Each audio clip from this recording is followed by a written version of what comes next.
안녕하세요. 저는 서울 관악구에 살고 있는 30대 후반의 미혼 여성입니다. 얼마 전 저는 30년 전에 잃어버렸던 여동생을 기적적으로 찾게 되었는데요. 아직도 그날의 일들을 생각하면 심장이 벌떡벌떡 합니다. 찾을 수 없을 거라 여겼던 여동생을 찾게 되어 기뻐서 그런 것도 사실이지만 제 동생을 찾게 된 이유가 정말 기구했거든요. 30년 전 제가 8살 때 잃어버렸던 동생을 찾게 된 것은 제가 예비신랑과 결혼을 약속하며 예비시댁에 인사를 갔을 때였습니다. 저희 소중한 동생이 그곳에서 식모 취급을 당하며 노예처럼 부려지고 있었던 것입니다. 아직도 그 생각을 하면 눈이 뒤집히는 것이 제 동생을 괴롭혔던 그것들을 어기적 씹어주고 싶은 심정입니다. 저는 젊은 시절 생활용품을 만드는 회사의 연구팀에서 연구원으로 근무하고 있었는데요. 제가 여러 아이디어로 낸 제품이 여러 번 히트하면서 능력을 인정받고 있었습니다. 그런데 어느 정도 연차가 쌓이자 제가 사장이 되어 제 이름을 걸고 직접 제 상품을 팔아보고 싶은 욕심이 생기더라고요. 저는 그렇게 회사를 나와 사업을 시작하게 되었고, 여러 고생도 많았지만 악바리처럼 버티며 끈기 있게 노력한 결과 나름대로 성공을 거두며 탄탄대로를 걷게 되었죠. 그러다 보니 자연스레 연애니 결혼이니 부수적인 것들이 늦어지게 되었고요. 그러던 중 제가 사업을 시작한 초창기 때부터 친하게 지내던 거래처 사장님께 사람을 소개받게 되었고, 처음 만난 순간부터 끌렸던 저희 두 사람은 자연스레 연인 사이로 발전하며 미래를 함께하기로 약속하게 되었습니다. 그이도 저처럼 생활용품을 만드는 회사를 운영하고 있었는데, 그래서 그런지 서로 통하는 것도 많아 여러 사업적인 이야기도 나누며 힘든 부분을 서로 나눌 수 있다는 것이 참 좋았습니다.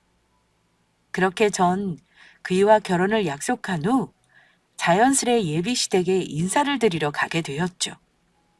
저는 부모님 두 분을 몇 년 전 떠나보내고 가족 없이 혼자인 상태였는데, 그이는 오래전 아버지를 떠나보내고 홀 어머니와 결혼한 동생 부부와 함께 살고 있었습니다. 그이의 말로는 시동생도 예비신랑의 일을 도우며 그이의 회사에서 직원으로 일을 하고 있다고 하더라고요. 사실 전 시댁에 인사를 드리러 가기 전부터 기대하는 게 조금 있었습니다. 늘 저를 배려하고 살뜰히 챙겨주는 그이를 보면서 시댁 식구도 그이처럼 분명 좋은 사람들일 거라고 상상하고 있었거든요. 그런데 인사를 드리러 간 시댁의 이미지는 정말로 최악이었습니다. 저에겐 모두 친절한 시댁 식구들이었지만 예비 시동생과 결혼한 동서를 대하는 시댁 식구들의 모습이 매우 실망스러웠거든요. 애미야, 아직 상차리려면 멀었냐? 처음으로 네 시아주버니가 결혼할 여자라고 네 형님 될 사람을 데리고 왔는데 아직도 준비하지 못하고 뭐 하는 거니? 네, 어머니 죄송해요. 빨리 할게요. 아유, 맨날 속 터져 못 살겠네. 가진 것도 없는 고아를 데려다가 가족으로 받아주고 먹이고 입혀줬으면 그만한 노릇은 해야 되는데 뭐 하나 제대로 하는 게 있어야지. 여보, 형이랑 형수님 배고프시겠다. 엄마 말대로 빨리빨리 좀 준비하라고. 처음부터 나 쪽팔리게 만들 거야. 형수님은 잘 나가는 회사 사장님이라는데 당신은 집에서 놀면서 이런 것도 하나 제대로 못하고 정말 비교된다, 비교돼. 아유, 밥만 축낼 줄 알지. 저 아무것도 제대로 할 줄 모르는 식충이를 어쩌면 좋니? 그런데 저로선 이해할 수 없는 동서를 막대하는 시댁 식구들의 행동은 밥 먹는 식사 시간에도 계속되었습니다. 동서가 밥을 먹지 않고 시댁 식구들의 수발을 들며 중간중간 설거지며 청소며 집안일을 계속하고 있는 것이었어요. 옛날 어른들의 말씀처럼 꼭 남의 집 식모살이 하는 사람처럼요. 예비시댁을 나온 저는 아무리 그래도 동서를 함부로 대하는 시댁 식구의 모습은 정말 아닌 것 같아 차로 저를 바래다주는 그 일을 향해 몇 마디 해주었습니다. 게다가 동서가 고아란 소리에 더욱 마음이 끌렸거든요. 30년 전 잃어버렸던 여동생이 떠올랐던 것입니다. 저희 부모님은 돌아가실 때까지 잃어버린 여동생을 걱정하며 그리워하셨습니다. 저 또한 단 한 번도 동생을 잊은 적이 없었고요. 걸음마를 시작할 때부터 저의 뒷공무니를 쫓아다니며 언제나 저를 따르던 사랑스럽고 예쁜 여동생이었으니까요. 그래서인지 자세히 사정은 알 수 없지만 제 동생과 비슷한 또래의 예비 동서가 시댁에 당하는 모습을 보니 꼭 제 동생이 당하는 것처럼 남일 같지 않게 느껴졌습니다. 제 동생이 컸으면 딱 동서 정도 되는 나이였거든요.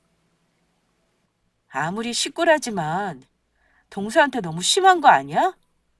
가만히 보니 동서 챙겨주는 사람 한 명도 없고 계속 일만 하고 자기라도 서방님한테 말해서 동서 좀 잘 챙겨주라고 이야기해. 그렇게 신경 쓰지 않아도 돼. 자기한테 일부러 말 안 한 것도 있는데 재수 씨가 남들보다 좀 모자라거든. 그래서 알아듣게 하려면 가족들이 세게 나가는 수밖에 없어.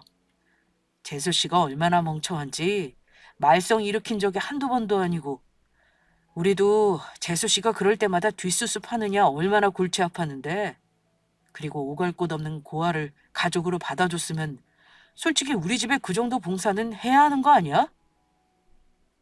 그래도 가족인데 내가 볼 때 그렇게 함부로 대하는 건 아닌 것 같아. 그리고 내가 볼 때 동서 모자라 보이지 않았거든? 그런 사람이 어떻게 집안 살림이며 청소며 그렇게 야무지게 할 수 있겠어? 게다가 남들보다 부족하면 차근차근 가르쳐 줄 생각을 해야지. 그런 식으로 대하는 건 아니라고 봐. 예비 동서에 대해 이야기하는 예비 신랑의 태도는 참으로 실망스러운 것이었습니다. 그래서 그 사람과의 결혼도 진심으로 고민하게 되더라고요. 제 앞에서 좋은 모습만 보였던 사람이지만 예비 동서에 대해 말하는 그의 모습에 그것이 전부가 아닐 거란 생각이 든 것이죠. 사람을 함부로 대하는 사람의 인격이 결코 좋을 리가 없었으니까요. 지금이야 예비 신랑이 잘해준다지만 그런 사람이라면 제가 힘없고 가진 게 없어지면 언제든지 배신할 수 있는 사람처럼 보였습니다. 과연 그때도 그의 마음이 변치 않을 수 있을지 의심이 들더라고요. 그래서 전 좀 더 예비 신랑을 지켜보기로 마음 먹었습니다. 물론 예비 시댁도 마찬가지고요. 얼마 후 전 예비 시모의 초대를 받게 되었고 다시 시댁에 가게 되었습니다. 여전히 예비 동서는 혼자 주방에서 일하며 저를 맞이하기 위해 분주하게 움직이고 있었습니다. 예비 시모와 시동생은 그런 동서를 도와주기는커녕 동서를 종부리듯 하며 쉬기에 여념이 없었고요. 그래서 저라도 예비 동서를 도와주기 위해 팔을 걷고 직접 나섰습니다. 그럴 필요 없다면서 예비 시모며 신랑이며 시동생까지 나섰지만 제가 하고 싶어 하는 것이니 말리지 말아달라고 했죠. 그렇게 예비 동서 옆에서 식사를 준비하며 도와주고 있는데 그날은 동서의 목에 저번에 볼 수 없었던 목걸이가 걸려있는 것이 보였습니다. 그리고 동서의 목걸이를 확인하는 순간 저는 숨이 멎는 줄 알았습니다. 오래전 보았던 것이긴 하지만 동서가 목에 걸고 있던 목걸이는 저도 잘 알고 있는 아주 익숙한 것이었으니까요. 30년 전 잃어버렸던 어린 여동생이 차고 있던 목걸이와 똑같은 것이었습니다. 여동생을 유독 예뻐했던 외할머니가 금은방에 직접 주문해 선물해 주었던 금목걸이였죠. 저는 떨리는 음성으로 예비 동서를 향해 조심스레 입을 열었습니다. 이미 전해왔을 때 예비 동서에게 말을 놓기로 해서 편하게 물을 수 있었죠. 동서, 미안한데 그 목걸이 어디서 난 거야? 아, 목걸이요. 혹시 형님 이 목걸이가 마음에 드신 거예요? 제가 고아인 건 형님도 잘 아시죠? 어렸을 때 가족을 잃어버려서 잘 기억은 안 나는데 이건 제가 보육원에 들어가기 전부터 차고 있었던 것 같아요. 길을 잃어버린 저를 경찰관 아저씨가 발견했을 때부터 이 목걸이를 차고 있었다고 보육원 원장님이 말씀해 주셨거든요. 그래서 혹시 길에서 우연이라도 제 가족들을 마주치게 되면 이 목걸이를 보고 저를 알아보지 않을까 해서 계속 차고 다녔던 거예요. 저번에 형님이 저희 집에 왔을 때는 제가 씻고서 깜빡하고 목걸이를 차고 있지 않아서 보지 못하셨을 거예요. 그렇구나. 동서, 혹시 뭐 어릴 적 기억나는 건 없어? 가족을 찾을 수 있는 특정할 만한 그런 것들 말이야. 저도 가족을 찾고 싶어서 생각해 보았는데 평범해서 딱히 특정할 만한 것이 없더라고요. 단지 제가 어릴 적부터 붕어빵을 좋아했는데 언니가 그걸 알고 겨울만 되면 용돈을 모아 절 데리고 동네 붕어빵 장수한테 가서 붕어빵을 사줬던 기억이 나요. 이상하게 아직도 그 기억만은 또렷하게 기억이 나더라고요. 저희 언니의 얼굴은 잘 기억은 안 나지만요. 그, 그래? 그러면 혹시 동서 이름이나 가족들 이름은 기억나는 거 없어? 엄마, 아빠가 있었던 것 같긴 한데 부모님 이름이나 제 이름은 기억이 안 나 잘 모르겠고 저희 언니 이름만 기억하고 있어요. 동서가 기억하고 있는 언니 이름이 뭔데? 민수요. 형님 이름이랑 똑같은 민수였어요. 그래서 처음 형님 이름 듣고 얼마나 깜짝 놀랐는지 몰라요. 정말 신기하죠. 동서의 말을 듣고 저는 그만 그 자리에 주저앉을 뻔했습니다.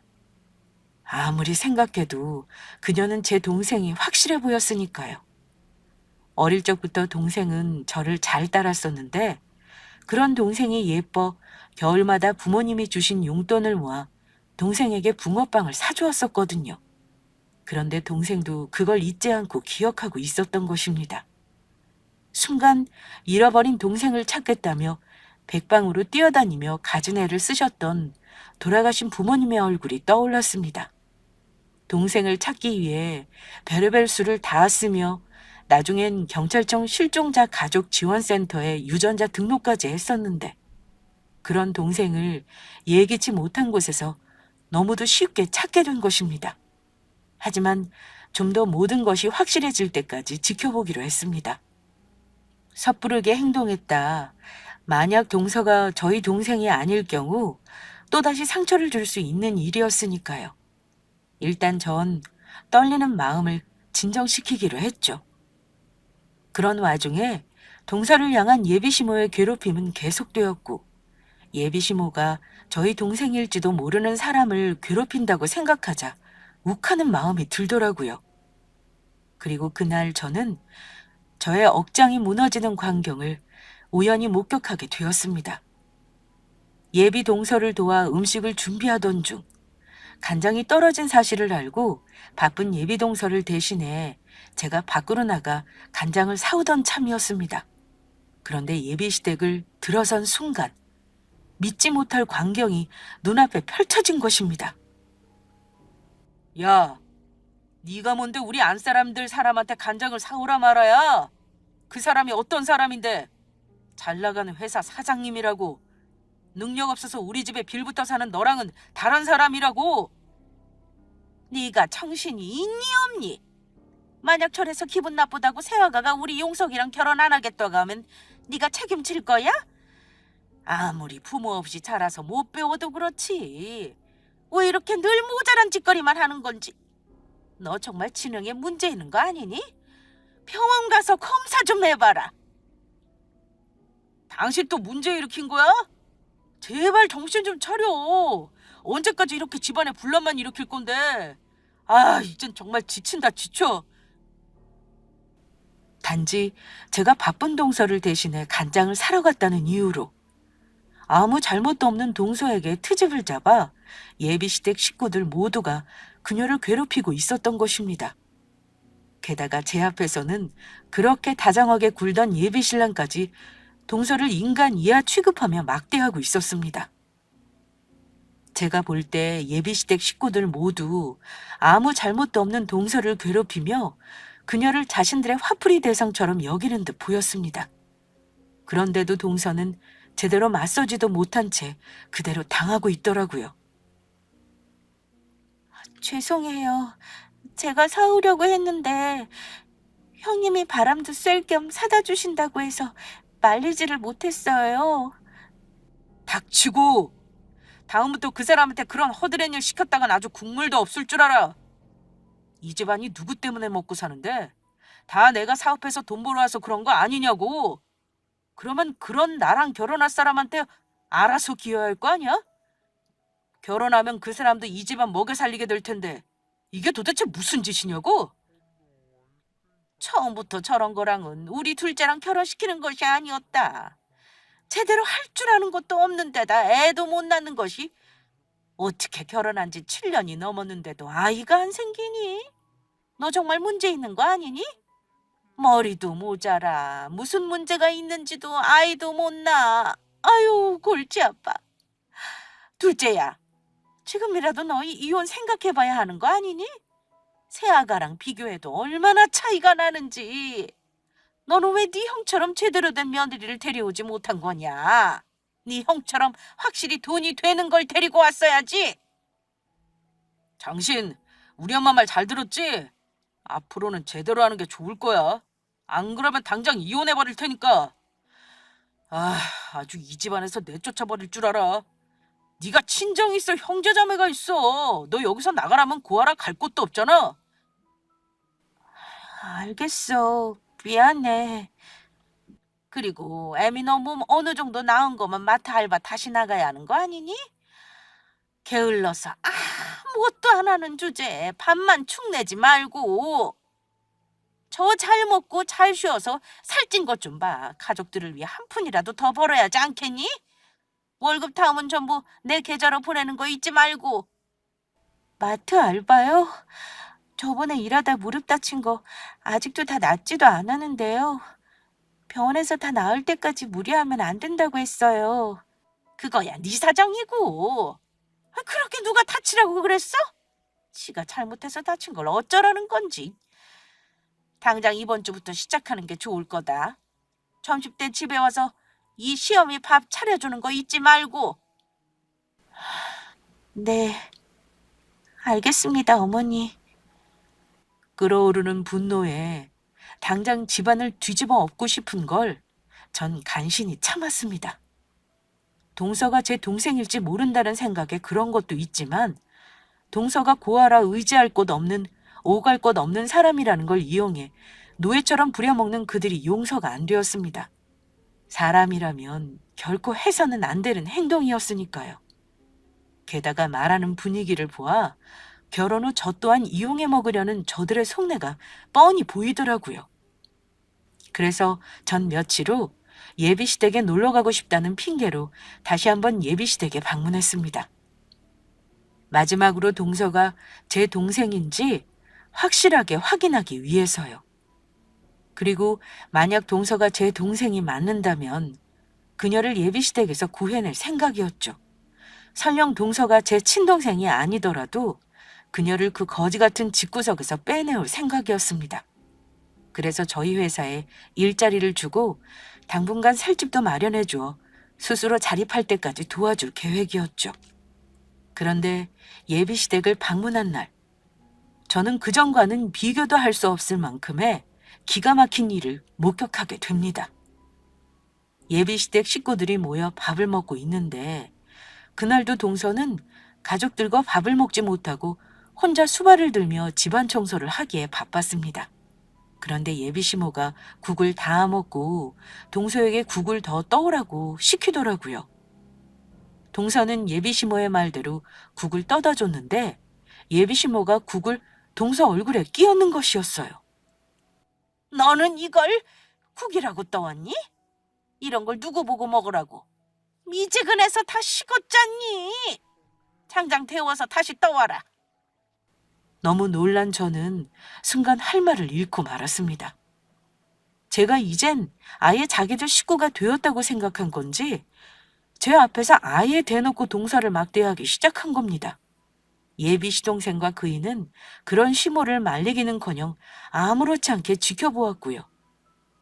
동서는 그런 예비 시모에게 군말 없이 국을 데워 가져다 주었습니다.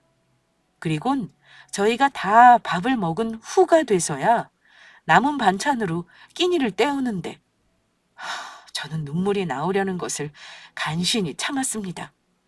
그동안 예비 시동생에게 시집아 어떤 대우를 받고 살았을지 그 생각을 하니 얼마나 가슴이 아프고 속상한지 제 가슴에 비수가 꽂히는 듯 했습니다. 가슴에선 피눈물이 흐르는 듯 했죠. 그 후 다 같이 후식으로 과일을 깎아 먹게 되었는데 동서가 과일에는 입에도 손을 안 대는 것이었습니다. 혹시 시댁 식구의 눈치를 보여 그런가 싶은 마음에 제가 동서를 챙기며 물었습니다. 저 동서는 왜 복숭아 안 먹어? 되게 달고 맛있는데 한 입 먹어봐. 아니에요. 실은 제가 복숭아 알레르기가 있어서 먹으면 몸에 두드러기가 나거든요. 저는 동서의 대답을 듣고 그만 들고 있던 찻잔을 떨어뜨릴 뻔했습니다. 동서는 돌아가신 부모님과 제가 그토록 찾아 헤맸던 30년 전 잃어버렸던 저의 여동생이 맞았던 것입니다. 저희 여동생 또한 복숭아 알레르기가 있어서 어려서부터 먹지 못했었거든요. 더는 의심할 필요도 고민할 필요도 없었죠. 하지만 예비시댁 식구들 앞에서 바로 티를 낼 수는 없었습니다. 그 일을 비롯해 예비시댁 식구들의 그동안의 행동으로 보아 제가 동서의 친언이란 사실을 알게 되면 저 인간 같지도 않은 것들이 제 동생을 빌미로 저와 제 동생을 괴롭히며 무엇을 요구할지 알 수 없었으니까요. 저는 속으로 예비시댁 식구들을 향해 복수의 칼날을 갈게 되었습니다. 어떻게 되었든 제 동생이 당한 만큼 저들에게 꼭 돌려줄 생각이었죠.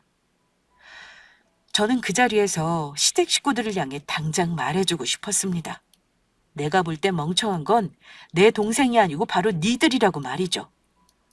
얼마나 멍청하고 인간이 덜 되었으면 같은 사람을 이렇게 대놓고 무시하며 괴롭힐 수 있느냐고 묻고 싶었습니다. 그것도 자기들을 위해 묵묵히 희생하며 챙기고 뒷바라지 해준 동생한테요. 제가 볼 때 예비시댁 식구들이야말로 제 여동생이 없으면 저들 주둥이에 들어가는 밥 한 톨 하나, 입은 옷 하나 제대로 챙기지 못하는 덜 떨어진 인간들처럼 보였으니까요. 저는 그날 예비시댁을 나오며 몰래 동생에게 전화번호를 물었습니다. 제가 연락을 할 테니 꼭 제 전화를 받아달라고요. 사뭇 진지한 제 표정에 동생은 의아해했지만 알겠다고 하더라고요. 그리고 바로 다음 날 동생에게 연락을 했습니다. 동서, 혹시 주변에 어머니나 서방님 있어? 아니요. 어머니는 친구들 만난다고 밖으로 나가셨고 그이는 출근했어요. 그러면 동서, 내가 지금부터 동서한테 중요하게 할 말이 있는데 놀라지 말고 들어줘? 무슨 일 때문인지는 모르겠지만 알겠어요, 형님. 동서, 내가 사실은 동서 친언니야. 네? 형님이 제 친언니라뇨? 갑작스레 그게 무슨 말씀이세요?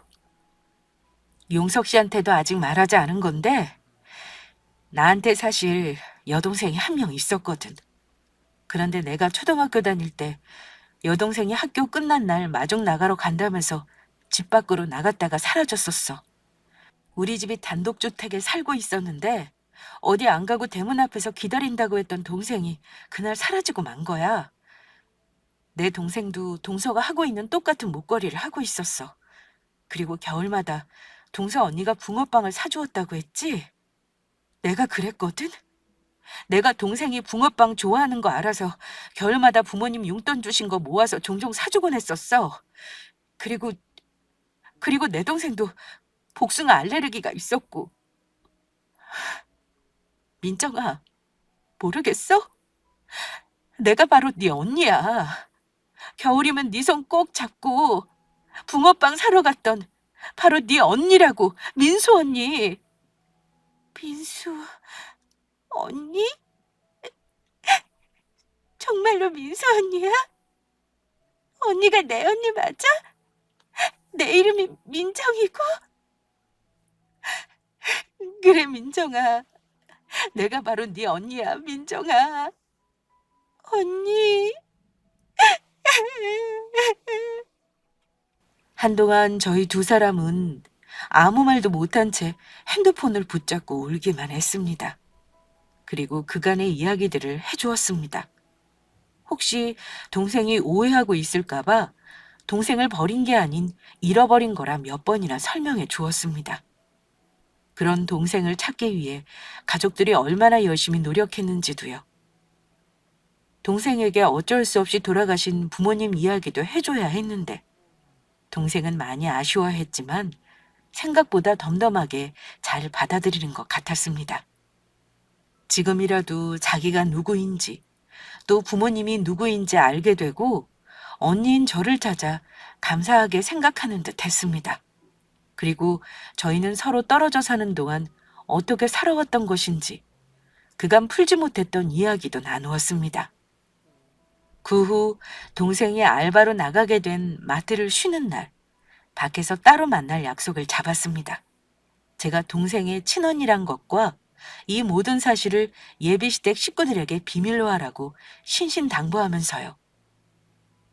그리고 마침내 저희 집에서 동생과 만날 수 있었습니다. 단둘이 편하게 이야기할 곳은 저희 집밖에 없는 데다 동생이 혹시 찾아올까 저희 가족은 이사를 하지 않고 동생과 살던 집에서 쭉 살고 있었거든요. 비록 지금은 부모님이 안 계시지만 동생이 살던 집이 어떤 곳인지 직접 보여주고 싶었습니다. 동생을 잃어버리고 변하지 않고 그대로인 여동생의 방까지도요. 살아있을 거라 믿고 있었지만 다 큰 동생이 찾아와 부모님이 지내던 안방이며 자기 방이며 이것저것을 둘러보는데 정말 감회가 새롭더라고요. 언니가 우리 민정이를 너무 늦게 찾았지? 정말 미안해. 아니야, 언니. 평생 찾을 수 없을 거로 생각했는데 이렇게라도 가족들을 찾고 언니를 다시 만날 수 있어서 나 지금 너무 행복해. 앞으로는 아무 걱정하지 마.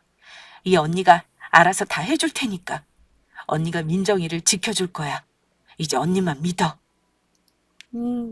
알았어, 언니. 그런데 민정아, 언니가 묻고 싶은 게 있는데 왜 그렇게 시댁 식구들이 너를 괴롭히는 거야? 그리고 너는 왜 그걸 알면서 가만히 당하고만 있는 거고? 그게 아니고 사실 내가 그이와 결혼 전 직장 다닐 때만 해도 어머니도 아주버니도 남편도 모두 너무 잘해줬었거든.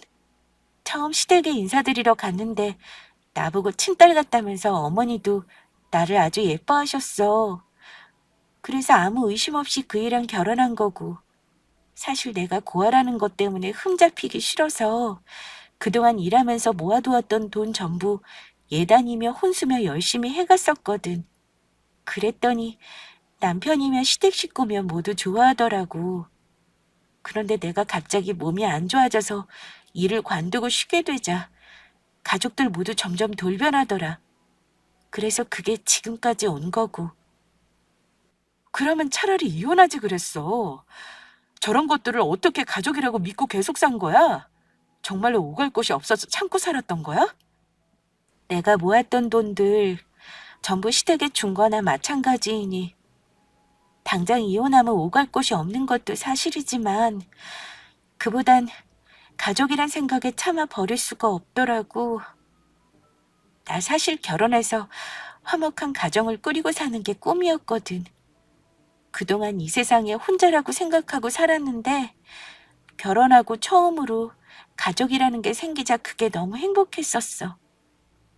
그래서 알면서도 당하고 살았어. 다시 혼자가 되는 게 무서웠나 봐. 동생의 말을 듣자 더욱 안쓰러운 생각이었습니다. 왜냐하면 동생의 시댁에 그렇게 당하면서 참고 살 수밖에 없었는지 그 마음이 이해가 되었거든요. 어릴 적 가족과 헤어져 혼자 살았으니 그 외로움이야 말로 표현할 수 없는 것이었을 테니까요. 게다가 자신이 누구인지, 부모가 누구인지도 모른 채 살아간다는 것 자체가 많이 무섭고 두려웠을 거란 생각이었습니다. 그래서 그런 모진구박을 받으면서도 시댁 식구를 버리지 못하고 살았던 것일 테니까요. 저는 처음으로 그날 동생에게 따뜻한 밥을 해먹이며 오순도순 여러 이야기를 주고받았습니다. 어느덧 아쉬운 작별의 시간이 다가오고 저는 집으로 돌아가려는 동생을 붙잡고 아주 중요한 내용이 될 말을 꺼냈습니다. 민정아, 너 그 집에서 나오자. 앞으로는 언니가 민정이 인생 책임져 줄게. 언니, 그게 무슨 말이야? 너 아직 서방님 사이에 아이도 없고 너 진짜 가정 여기 있잖아. 바로 네 언니인 나 말이야. 그러니까 너 그만 그 쓰레기 같은 시댁에서 나오라고. 언니가 도와줄게. 앞으로는 언니랑 살자. 다른 사람 집 말고 바로 우리가 함께 살던 여기 우리 집에서. 언니 성공해서 돈도 많이 벌었고 우리 동생 하나쯤은 먹여 살릴 능력 돼. 부모님이 네 앞으로 남기신 재산도 있어.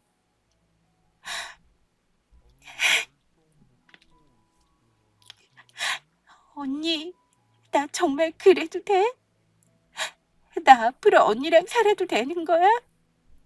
내가 정말 그래도 돼? 당연하지. 민정이 네 진짜 집은 그 망할 놈들이 있는 집구석이 아니고 바로 여기라고.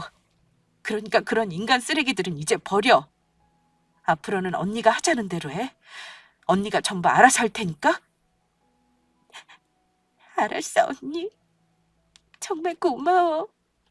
하나밖에 없는 내 언니. 하는 걸로 봐선 예비 시댁에선 동생이 이혼을 원해도 안 놔줄 가능성이 컸습니다. 어디를 가도 동생처럼 자기들을 위해줄 사람은 찾기 힘들 테니까요. 그러니 동생이 이혼할 수 있도록 준비를 해야 했습니다. 그들이 어떻게 동생을 괴롭히는지 증거를 수집해야 했습니다.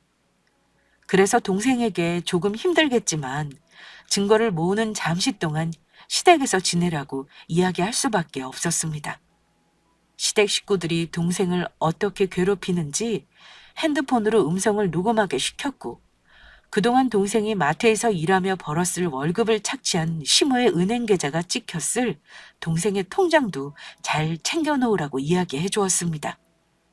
그들이 동생에게 저지른 정신적 학대는 분명히 범죄였고 도저히 용서할 수 없는 것들이었으니까요.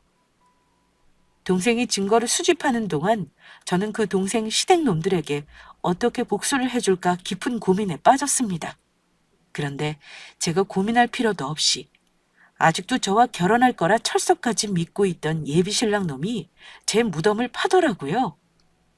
자기야, 사실 그동안 내가 말 못한 게 있는데 어차피 우리 결혼도 하게 될 거고 이젠 솔직하게 이야기하려고. 어차피 우리 이제 한 가족이나 마찬가지잖아. 무슨 이야기인데? 편하게 이야기해봐.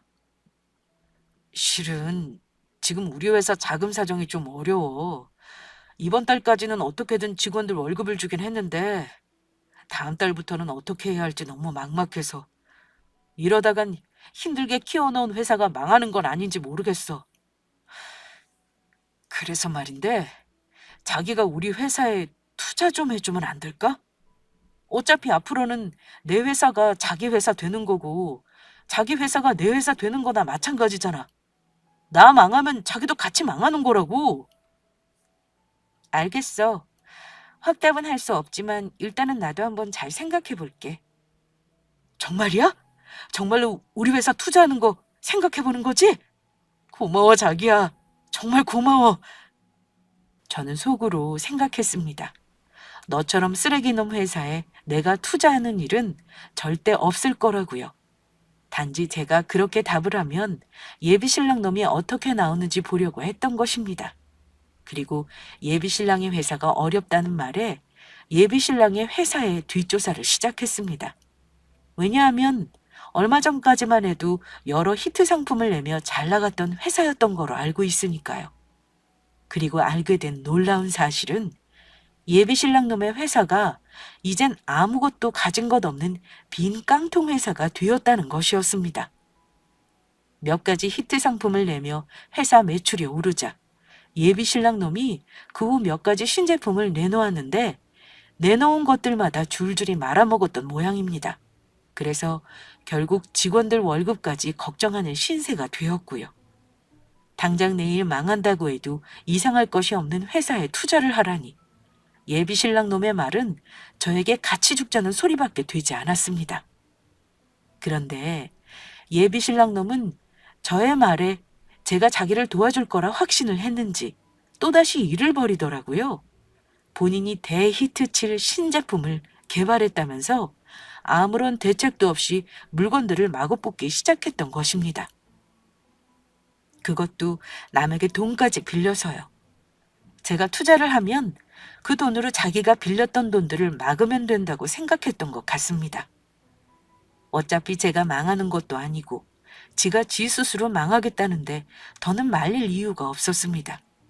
게다가 이번 일은 예비시모와 시동생 예비신랑까지 세 사람을 모두 정신을 차리게 해줄 아주 좋은 기회라고 생각했고요. 저만 적당한 때에 저희 동생을 데리고 예비시댁을 떠나면 될 것 같았습니다. 그러던 어느 날 늦은 밤, 동생에게 갑작스레 전화가 걸려왔습니다. 언니, 나 좀 살려줘. 언니, 어머니가. 다급하게 자신을 살려달라는 동생의 목소리. 그리고 그 뒤에서 고래고래 소리 지르는 예비시모의 목소리와 함께 물건들이 깨지는 소리가 들렸습니다. 저는 살려달라는 다급한 동생의 말에 재빨리 예비시댁으로 달려갔죠. 그리고 예비시댁의 집 아파트 벨을 눌러 집 안으로 들어가니 제 동생의 몰골은 말이 아니었습니다. 예비시모에게 맞았는지 동생의 머리를 다 헝클어져 있더라고요. 예비시모라는 인간이 기어이 제 동생에게 손찌검까지 하기 시작한 겁니다.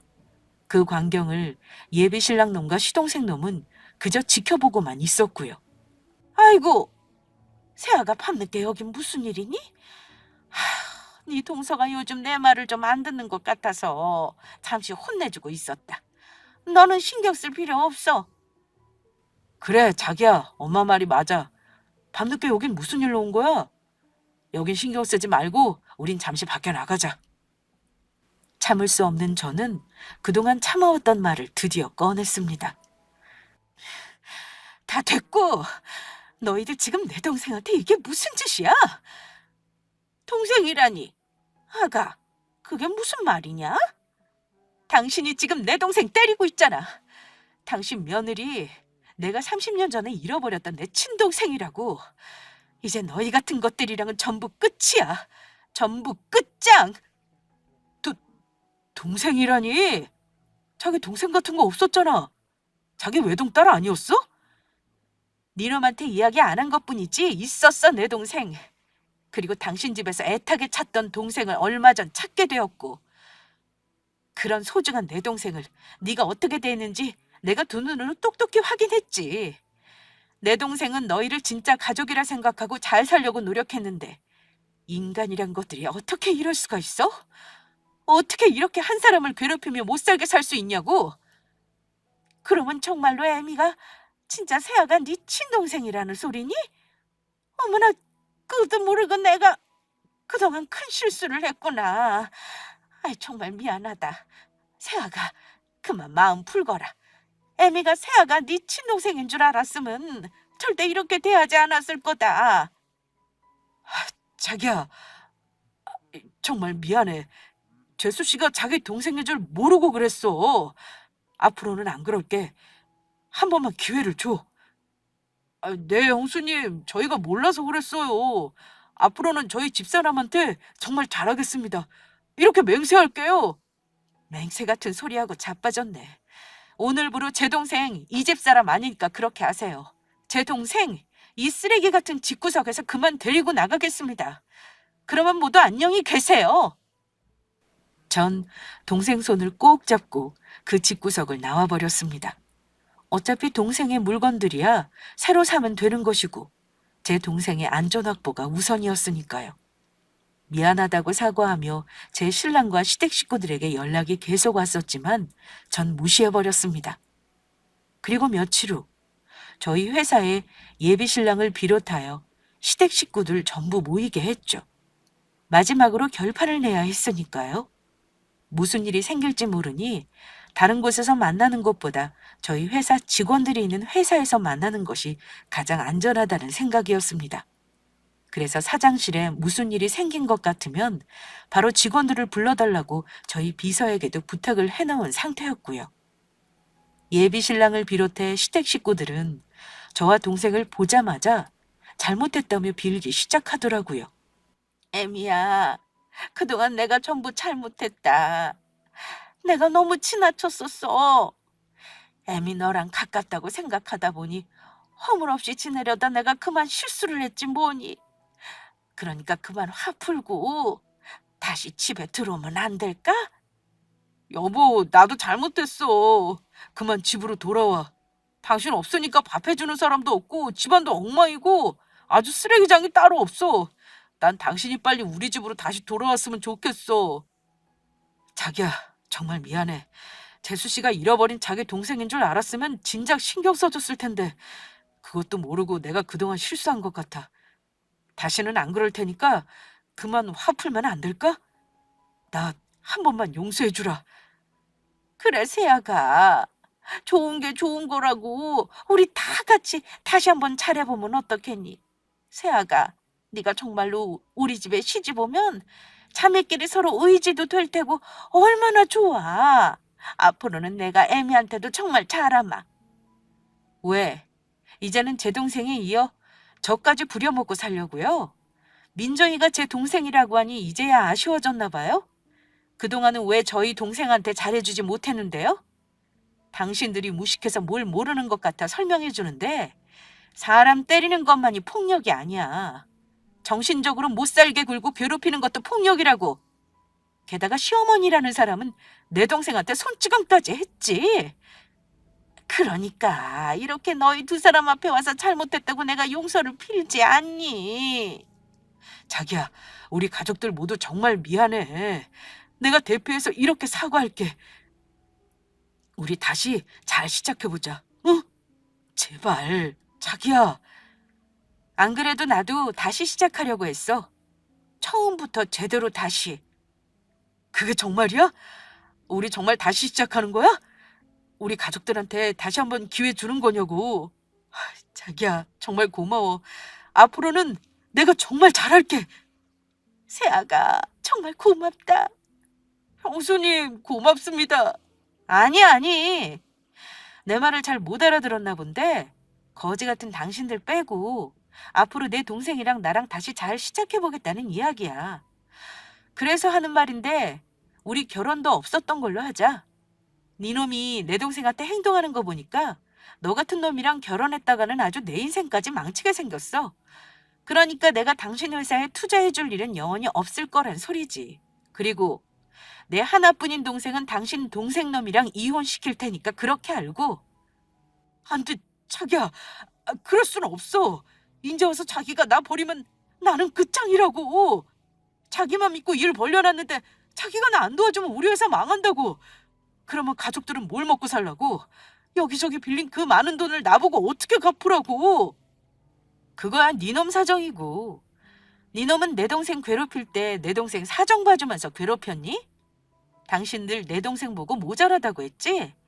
그러는 당신들이야말로 얼마나 모자라면 같은 사람을 무시하고 괴롭힐 생각을 할 수 있는 거야? 내 동생 없으면 밥 하나 할 줄 모르는 덜 떨어진 인간들이? 세아가, 내가 잘못했다. 그동안의 정을 봐서라도 다시 한번 생각해 주거라. 형수님, 이혼이라뇨. 절대 안 됩니다. 저 집사람 없으면 못 살아요. 우리 집사람 제가 아직 많이 사랑한다고요. 사랑 같은 소리하고 자빠졌네. 사랑한다는 놈이 너 하나 믿고 시집온 내 동생이 네 엄마랑 네 놈 형한테 괴롭힘 당할 때 지켜만 보고 있었냐? 아니지. 내 놈도 같이 괴롭혔지. 내 놈이 저 두 사람보다 더 나쁜 놈이야. 어디 너도 한번 당해봐라.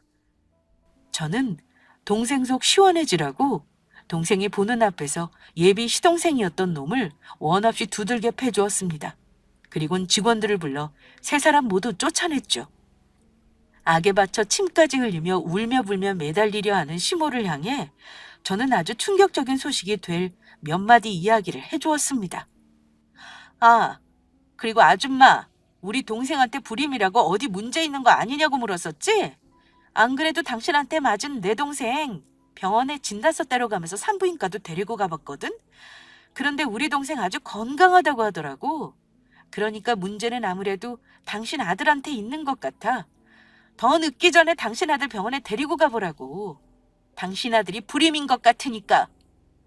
그게 무슨 소리야? 그럼 우리 아들이 아이를 못 가진다는 소리야? 지금 그 소리냐고. 제 말에 적잖이 충격을 받았는지 예비 시모와 시동생은 정신이 나간 듯 보였습니다. 저야 아이를 못 가져도 부부끼리 행복하게 살면 상관없다고 생각하는 사람이지만 예비 시모와 시동생에게는 꽤나 절망적인 소리였나 봅니다. 그 와중에 예비 신랑이었던 놈은 저를 붙잡으려 애를 썼고요. 전부 소용없는 일이었지만요. 그 후 저는 동생과 예비 시동생 놈을 이혼시켰고 예비 시모와 시동생에게 제 동생을 괴롭힌 것에 대한 위자료까지 전부 받아냈습니다.